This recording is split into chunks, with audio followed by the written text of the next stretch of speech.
Olá galerinha, tudo bom? Como é que vocês estão? Aqui é o professor Euclides, aí fazendo esse vídeo especial aí para a galera do SEI Mirassol, especificamente para o pessoal do terceiro ano.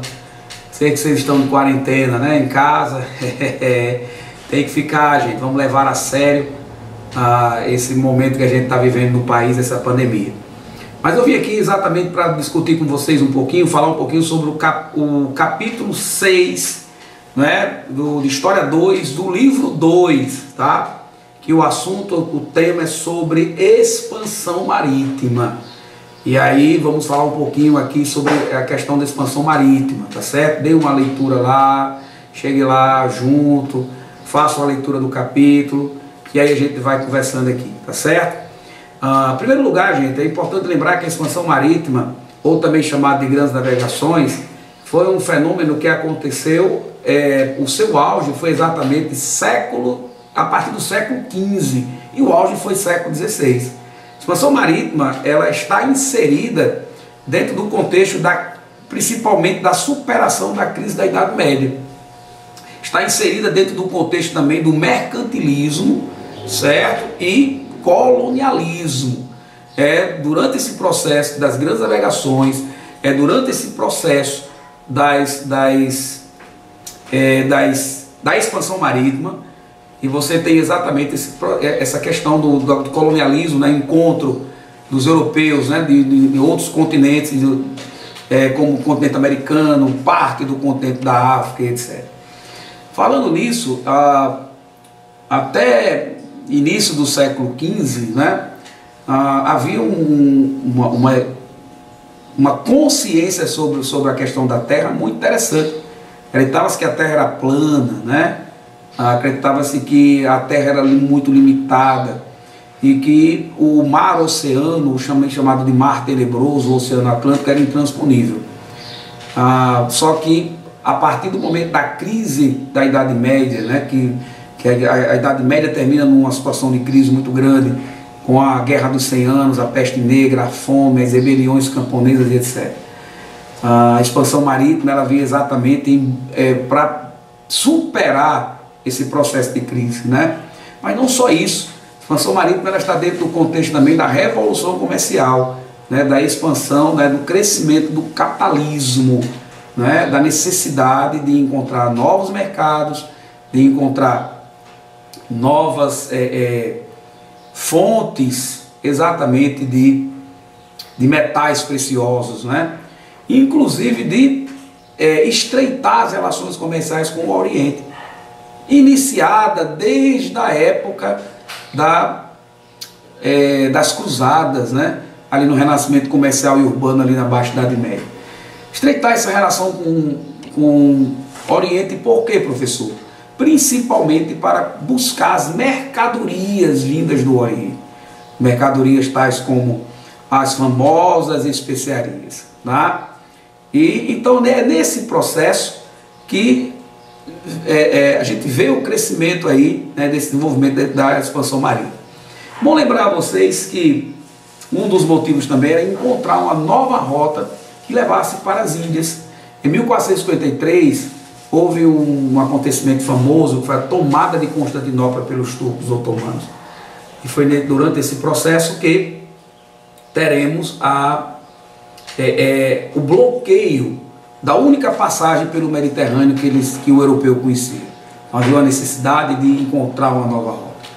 Tá? E é nesse contexto que dois países, né, eles tornam-se países pioneiros, que é Portugal e Espanha, os países pioneiros da expansão marítima. Tá? Portugal se lança ao mar em 1415, né, o marco das conquistas portuguesas foi exatamente a conquista de Ceuta, hoje no atual Marrocos. E é nesse contexto que Portugal se une à igreja, se une à burguesia mercantil portuguesa no empreendimento. Lembrando a vocês que Portugal ele tinha as condições necessárias para se lançar ao mar. Uma delas, né, como pioneiro, né, uma delas era a própria precoce centralização do poder, né, que dando a Portugal uma capacidade não só política, mas econômica, para investir nas expansões marítimas. Tá? É importante lembrar que esse processo a gente chama da primeira grande globalização, né? O encontro dos mundos, o encontro aí das diversas culturas. Durante esse processo que Portugal vai conquistando principalmente a costa africana. Um grande momento aí foi 1488, quando Bartolomeu Dias chegou em segurança no Cabo das Tormentas, que ou também chamado de depois Cabo da Boa Esperança, no extremo sul da África. 10 anos depois, um cara chamado Vasco da Gama fez o contorno, o périplo, e finalmente chegou a Calicut, na Índia. Estava exatamente descoberto uma nova rota, fazendo um périplo pelo extremo sul do continente africano.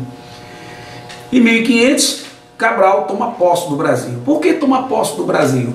Porque já se sabe, já tem pesquisas muito sérias, de que Cabral vem ao Brasil em 1500, já sabendo o que é que encontraria aqui. Até porque outros navegadores espanhóis e portugueses chegaram aqui na costa brasileira primeiro do que o próprio navegador português Pedro Álvares Cabral. Agora é importante lembrar também que nesse processo temos a questão da Espanha, né?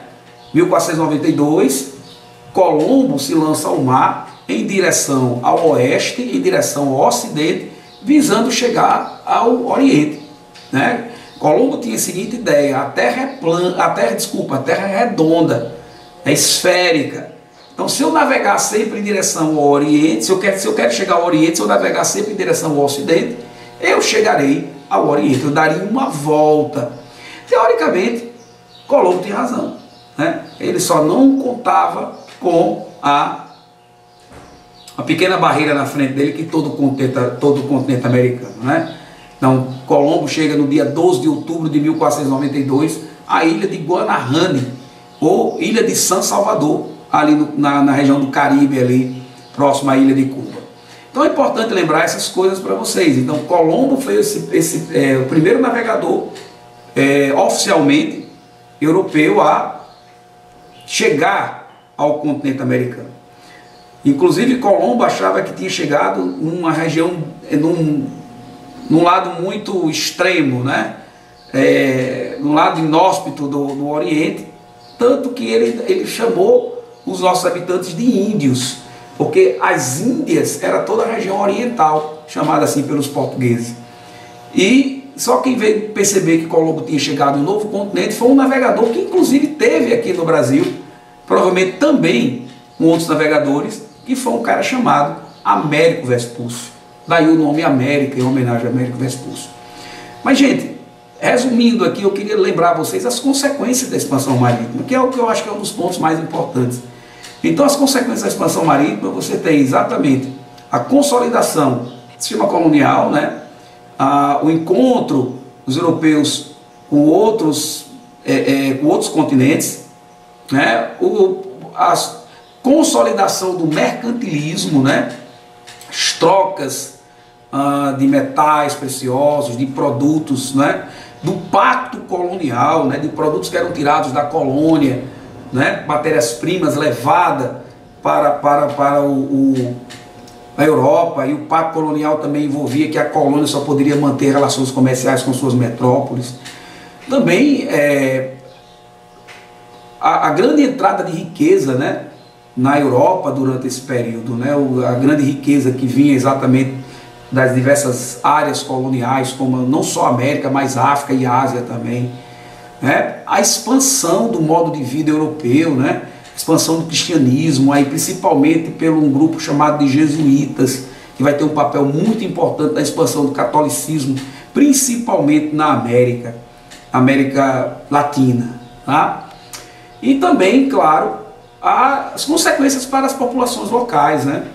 A dizimação de grupos indígenas, de populações indígenas, de milhões e milhões de indígenas aqui, somente estou falando aqui no Brasil, principalmente.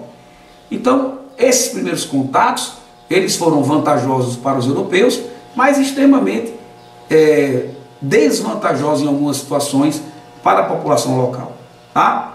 Fica aí essa dica e aguarde mais no processo. Valeu, um bom estudo para todos vocês. Um abraço.